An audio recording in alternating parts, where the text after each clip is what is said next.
Sesuai request kalian, Kodachi.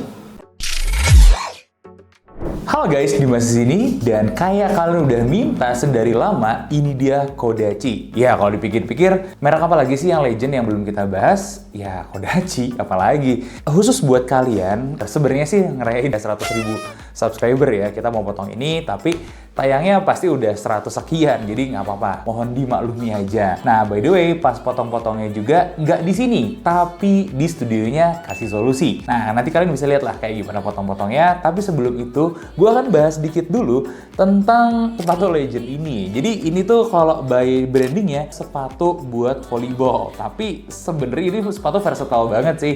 Kalian bisa pakai buat apapun juga bisa gitu. Karena gue nggak ngelihat ini sebagai sepatu khusus volley, tapi ini sepatu yang untuk segala macem. Sepatu basic banget lah buat olahraga. Jadi ini sepatu murah, all-rounded banget, sangat-sangat bisa untuk berbagai macam hal. Kalau kita lihat desainnya juga ya jadul, kalau boleh dibilang klasik sih sebenarnya. Asics atau Onitsuka Cortez juga desainnya kayak gitu, sampai dijual dengan logo Nike pun tetap sama kayak begitu. Dan ada pepatah bilang, if it not breaks, don't fix it. Nah, kemudian jadi pertanyaan, segimana kuat sepatu 100.000 ini dalam menerjang berbagai macam terjangan kejam di zaman 2024 ini, termasuk terjangan kejam sepatu-sepatu skena yang begitu banyak menggempur mata kalian, yang bikin lapar mata sebenarnya dibanding lapar akan kebutuhannya. Sepatu ini mungkin sebenarnya lebih cocok untuk basic-basic kebutuhan kalian kalau memang beneran mau gerak doang, bukan mau pamer gitu ya. Langsung aja kali ya, kita gas, tayangin video bedah sepatunya. Oh, mubazir nih orang. Ngapain sih? Cari tahu. Cari tahu ini gue nggak tahu deh, ini KW apa enggaknya atau kekuatannya. Nah, ini biar netizen marah aja. Wah, ini netizen marah. Gila ya, orang beli sepatu loh. Gua kasih ceramah loh abis itu loh. Orang zaman sekarang punya bersepatu, Pak. Tuhan, nggak ada Mendewakan sepatu. Lu mau ngasih kapan nih? Kita lihat dulu temannya kayak gimana. Iya, kan nanti kayak begitu lah. Nggak, lu maksudnya mau kasih tahu bahwa kira-kira sepatu ini layaknya buat lari kah, buat jalan sehari-hari kah gitu ya? Untuk membuktikan dari harga sama kualitasnya. Tapi yang paling penting Pak, ini meja harganya berapa? Kalau baret gua kena ini nggak apa-apa. Udah gila, repot banget orang. Ada Oh, uangnya Om oke. Deddy Kobuzer. Oh iya. Siap. Yang parah-parah banget, emang baret banget emangnya. Itu baret. Ganti deh semuanya kalau bisa. Sampai orang-orangnya ganti. Masih miskin Pak. Masih miskin nggak? Minta giveaway aja nggak dikasih. Oke, terus ini sepatu ini kan sepatu capung ya, sepatu Legend lagi kan. Kodachi legend. Nah, lagi nih. Meja gue sampai baret-baret, baret sih nggak apa-apa, jangan sampai dalam-dalam. Biasanya kan kita pakai alas Pak. Ayo siapa yang Enggak, maksudnya ini gimana sih caranya? Lu cari tahu apa sih? Coba sambil jelasin deh. Ini kita cari hikmahnya. Nah, barangkali ada hikmah di dalam. Coba nih. Tadi gue ngeliat sepatu kaki mana? Reza, tuh. Masih di itu. Mana sepatu kaki? Sepatu favorit gue lu potong-potong terus semua jadi kelapa. Enggak ada. Insya Allah tuh mendekati sempurna udah kaki. Dengan bangga kami persembahkan Kodachi, karya anak bangsa yang kita semua cintai.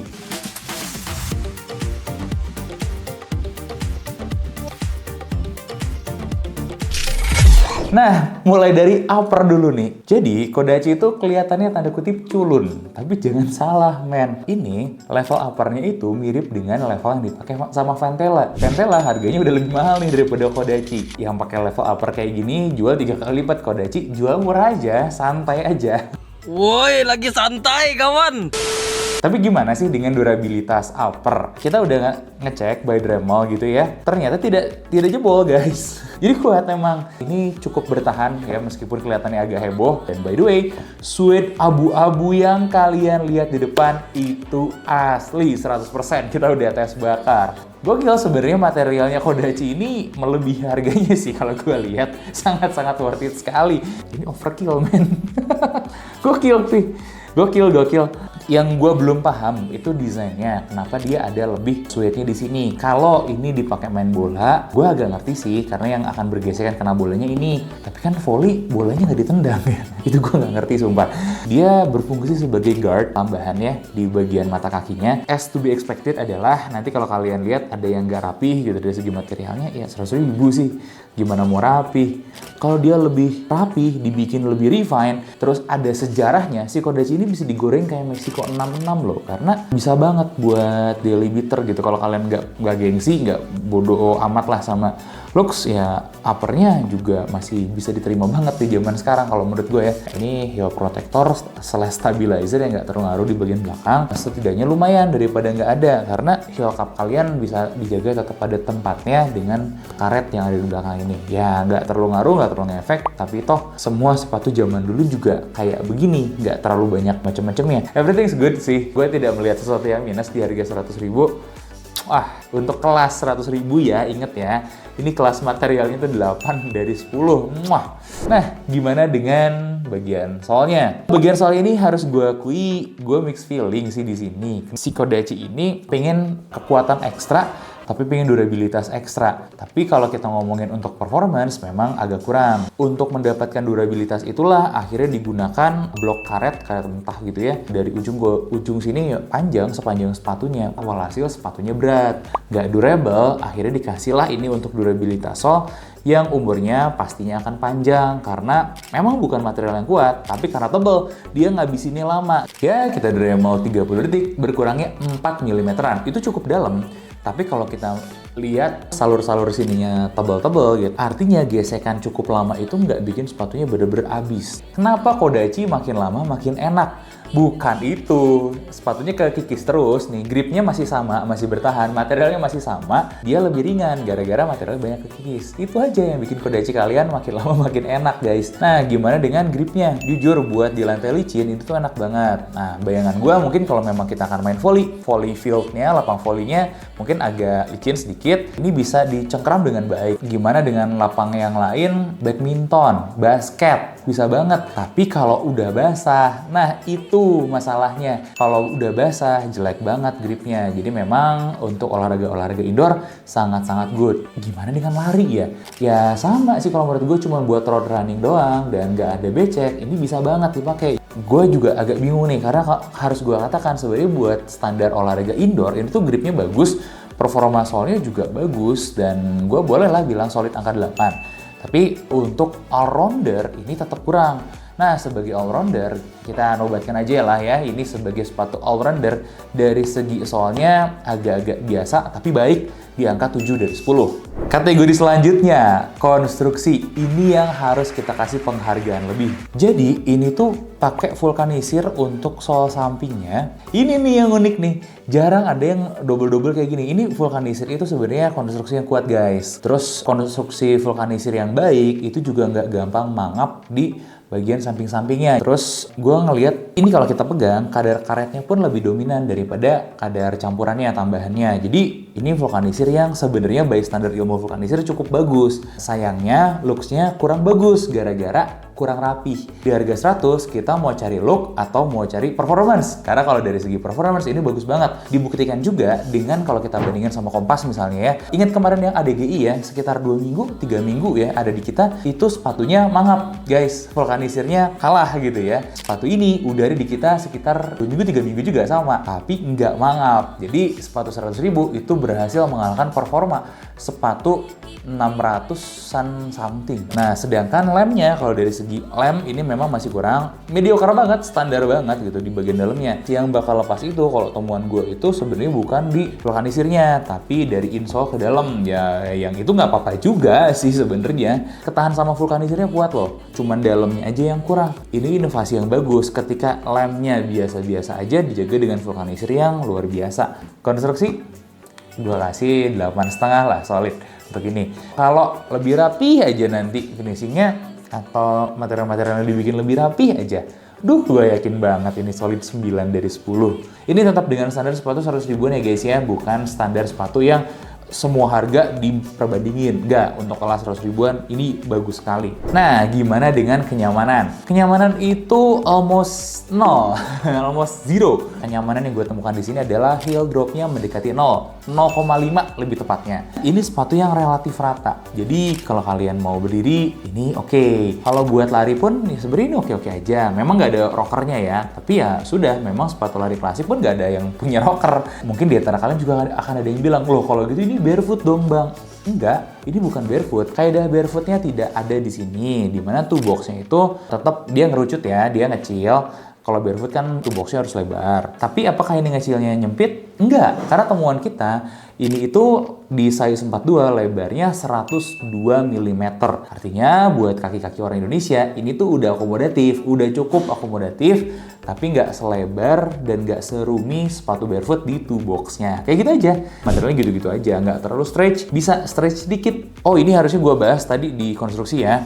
Ada hal yang minus, tapi ini juga ngebantu sebenarnya di fitting-fittingnya. Jadi meskipun dia itu nyempit, tapi nggak sempit banget karena tidak ada pengeras di sininya. Jadi ininya cenderung lunak-lunak aja. Nah, ini tuh minus sekaligus plus. Minusnya di mana? Biasanya sepatu kayak gini kan butuh pengeras di toe boxnya biar bentuknya terjaga. Nah, sedangkan ini nggak ada. Plusnya adalah si user itu ya jadi lebih bebas dan tidak terlalu kaku di toe boxnya. Kayak gitu.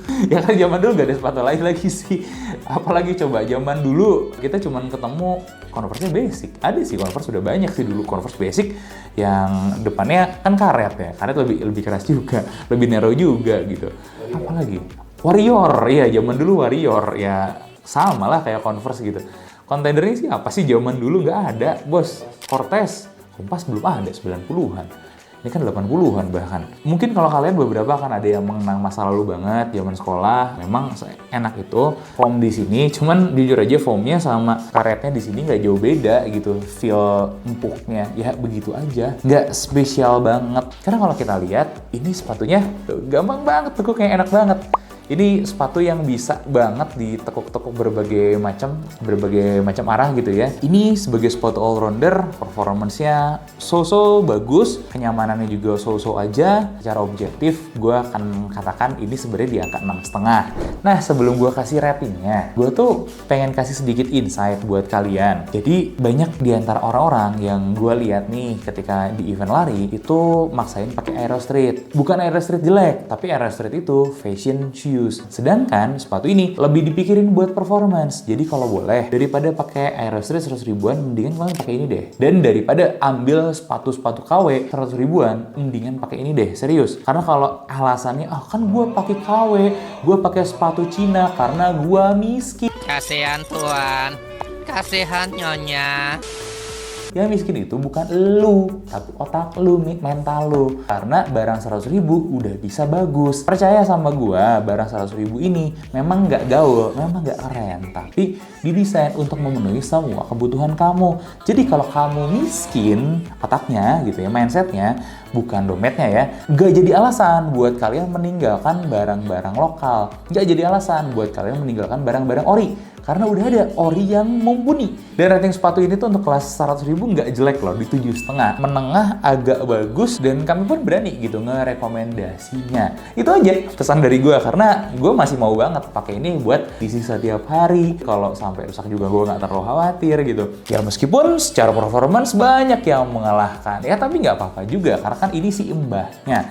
Nah sekarang yang jadi pertanyaan adalah, kalau ini klasik, gimana dengan era modern? Gimana dengan sepatu modern bersanding dengan sepatu luar yang udah modern juga? Maka dari itu sebenarnya kami menyiapkan segmen baru mulai dari Agustus ini, akan berjalan ya sampai beberapa waktu ke depan, biar kalian tuh tahu gimana kualitas sepatu lokalnya udah dimentokin kualitasnya, dimentokin materialnya, dibandingin sama brand luar yang juga sama-sama dimentokin di kelas yang sama. Maksudnya gimana? Maksudnya gini loh bos. Jadi sepatu lokal jelek. Iya, kalau kalian lihatnya sepatu 100 ribuan.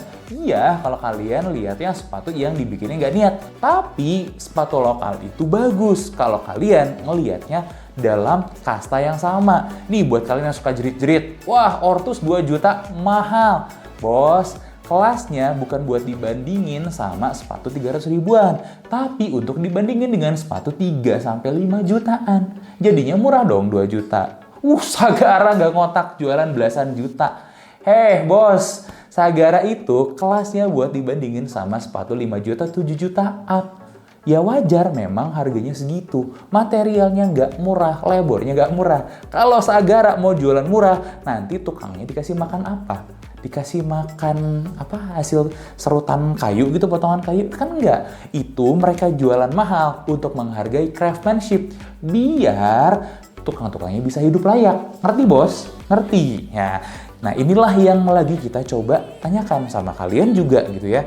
Karena kita udah nyiapin beberapa sepatu yang berhasil mentokin kualitasnya dan kita akan bandingin dengan barang-barang yang sekelas gitu. Biar adil, apple to apple, biar fair. Karena kita nanti akan mulai bandingin Fortuna Shoes dengan sepatu Inggris. Atau gimana jadinya ya kalau nanti kelas-kelas sendal aja dulu. Sendal-sendal lokal yang memang udah bagus, kualitasnya dimentokin, itu di-compare dengan sendal dari China. Atau yang lebih serius, sendal recovery lokal yang cuma ada satu-satunya itu dibandingin dengan sendal recovery yang dari Amerika gitu. Dan berbagai macam kategori lainnya.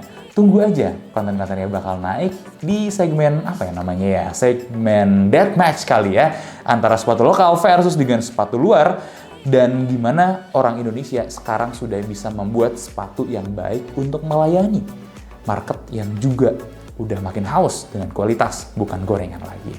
Tungguin aja videonya di segmen bedah sepatu selanjutnya. Gue Dimas undur diri dan salam merdeka.